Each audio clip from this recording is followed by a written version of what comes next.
الحمدللہ وحدہ والصلاة والسلام علی من لا نبی بعدہ اما بعد اللہ جل جلالہ عما نوالہ نے آپ صلی اللہ علیہ وسلم کے گلشن کو جو بھی پھول دیا کمال دیا، نہ اس کی مثال ہے نہ اس کی نظیر ہے۔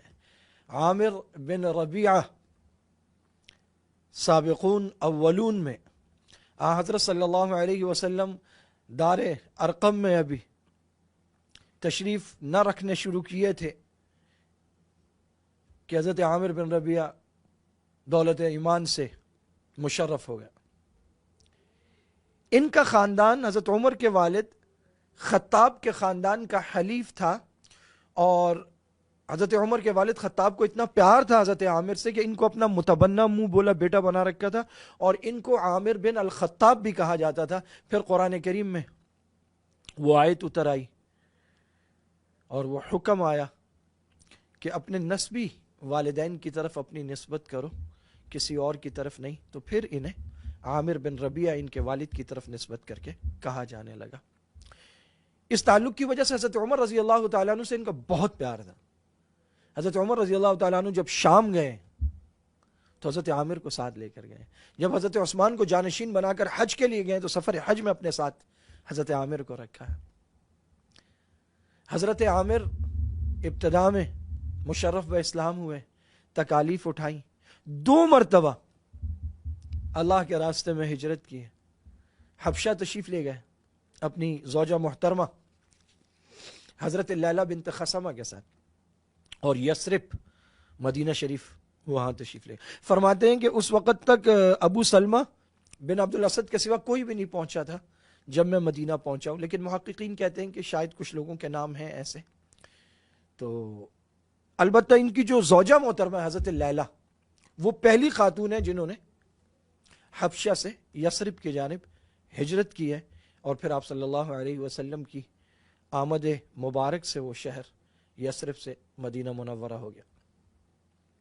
حضرت صلی اللہ علیہ وسلم کے ساتھ تمام غزوات میں شریک رہے، بدر میں، احد میں، خندق میں، حنین میں، تبوک میں، چھوٹی چھوٹی مہمات میں وہ سرایا جو آپ نے روانہ کیے انتہائی جانفشانی کے ساتھ اول آخر زہد، ورع، تقوی اور جہاد، یہ ٹائٹلز ہیں حضرت عامر بن ربیعہ کی پوری زندگی کے۔ اپنے بیٹے کو سنایا کرتے تھے، نام ان کا عبداللہ بن عامر بن ربیعہ کو، اور ایک دفعہ کہا کہ آپ صلی اللہ علیہ وسلم جب ہمیں بھیجتے مہمات پر تو کھجوریں ساتھ کر دیا کرتے تھے، تو ایک مٹھی ملتی تھی شروع میں، پھر کم ہوتے ہوتے ایک کھجور پہ آ جاتا تھا، ایک کھجور ملتی تھی دن میں، اس پہ ہمارے سفر چلتا تھا۔ تو بیٹے نے کہا کہ ابا جان ایک کھجور پہ کیسے گزارا ہوتا ہوگا؟ تو فرمایا جانے پدر یوں نہ کہو، جب ایک بھی نہیں ملتی تھی تو پھر وہ ایک بھی یاد آتی تھی۔ یہ وہ لوگ ہیں جنہوں نے پیٹوں پر پتھر باندھ کر اللہ کی راہ میں جہاد کیا ہے۔ لا الہ الا اللہ۔ حضرت ابوبکر، حضرت عمر ہر دور میں جہاد میں آگے رہے۔ حضرت عثمان غنی، عثمان ذو النورین رضی اللہ تعالی عنہ، ان کے بالکل آخری دور میں جب فتنہ برپا ہوا، مکمل عزلت نشینی اختیار فرمائی اور بس گھر میں رہ گئے، کسی طرف ساتھ نہیں ہوئے۔ اور پھر ایک رات خواب میں نے کیا آیا کہ اٹھو اور اللہ سے دعا کرو کہ اللہ تمہیں فتنے سے نجات دے، جس سے اللہ تعالیٰ نے بہت سارے اور نیک لوگوں کو بھی محفوظ رکھا ہے۔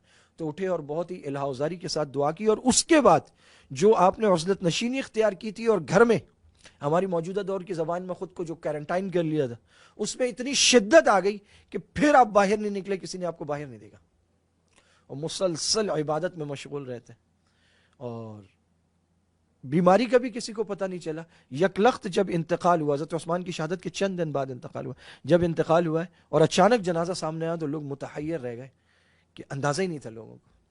اور وہ دور ایسا دور بھی نہیں تھا جیسے ہمارے یہاں اب اچانک موت ہو جاتی ہے نا، ایسا نہیں تھا۔ انسان بیمار ہوتا تھا، کچھ مسائل ہوتے تھے، پھر آہستہ آہستہ دنیا سے جاتا تھا۔ اب تو اللہ تعالیٰ صحابہ کے صدقے ہمارے حال پر رحم فرما دے۔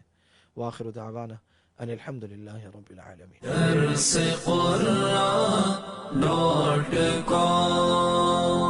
www.darsequran.com